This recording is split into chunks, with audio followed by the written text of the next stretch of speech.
قائد اعظم نے فرمایا کہ آپ اچانک ایک نئی دنیا تخلیق نہیں کر سکتے۔ حصول آزادی کے لیے آپ کو ایک عمل سے گزرنا ہوگا۔ آپ کو آگ کے دریا، ابتلاء و قربانیوں کی راہ سے گزرنا پڑے گا۔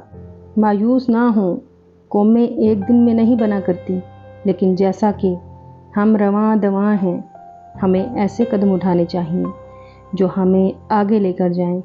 آپ حقائق کا مطالعہ کریں، تجزیہ کریں اور پھر اپنے فیصلوں کی تعمیر کریں۔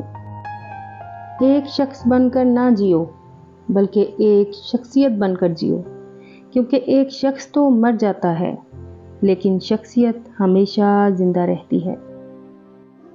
یقین، نظم و ضبط اور بے لوث لگن کے ساتھ دنیا کی ایسی کوئی چیز نہیں جو حاصل نہیں کی جا سکتی۔ لیڈروں کے انتخاب میں ہمیشہ احتیاط کریں، کیونکہ آدھی جنگ تو لیڈروں کے صحیح انتخاب سے ہی فتح ہو جاتی ہے۔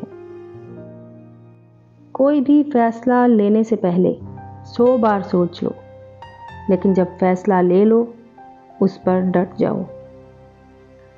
علم تلوار سے بھی زیادہ طاقتور ہے، اس لیے علم کو اپنے ملک میں بڑھائیں۔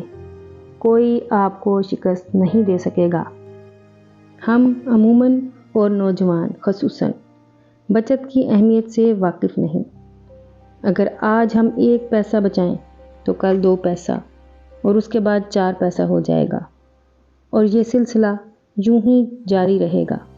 اپنی بساط سے زیادہ خرچ کرنے اور قرض لینے کی عادت نے ہمیں برصغیر میں اپنی خود مختاری سے محروم کر دیا ہے۔ اگر ہم اس عظیم مملکت پاکستان کو خوش اور خوشحال بنانا چاہتے ہیں تو ہمیں اپنی پوری توجہ لوگوں کی، بالخصوص غریب طبقے کی فلاح و بہبود پر مرکوز کرنی پڑے گی۔